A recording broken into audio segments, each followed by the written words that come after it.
It's for you. That's how it all begins, with Gale Weathers in her New York City apartment getting a call from Ghostface.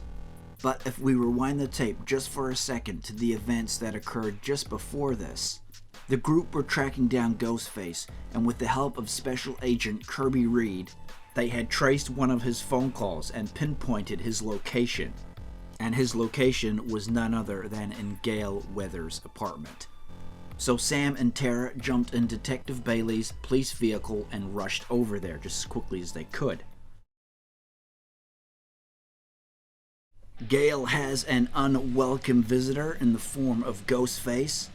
He throws her partner through a bookcase and it's all on. Ghostface flies over the couch to get at Gale. She runs into the kitchen, hits him with a pan, makes it out of the door only just.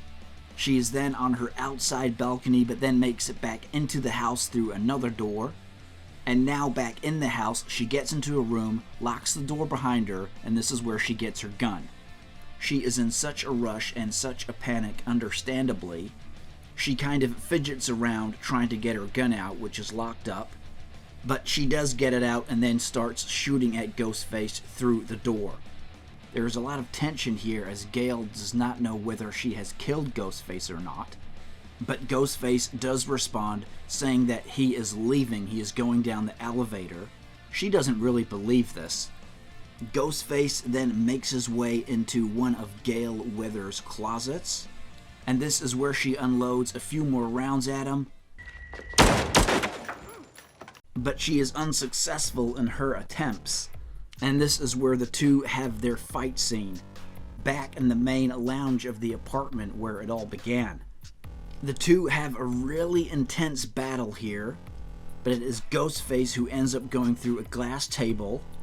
Gale goes to stab Ghostface with his knife, but is then stabbed herself by a piece of broken glass from that table. Ghostface is on top of her and is just about to finish her off. And this is where Sam and Tara arrive. They shoot at Ghostface. Ghostface takes off. And it is a very close call on whether or not Gale Weathers lives or dies here. There is definitely a moment there where you think, yep, she is definitely gone. But she does come back. The paramedics come in and they say that they have found a weak pulse. So we can safely assume that she lived. Would have been a bit shocking to have her go straight after Dewey. They should never have killed Dewey off in Scream 5, in my opinion. He still had a bit more gas in the tank as far as his franchise goes. I get it. What's the saying? Killing off some of your legacy characters to keep the franchise going. But would not have been wise to kill Dewey and Gale just like that. But there it is, guys. That was one hell of a sequence, one hell of a scene, one hell of a battle between Gale and Ghostface. Was one of the standout moments from the movie and deserves credit for that.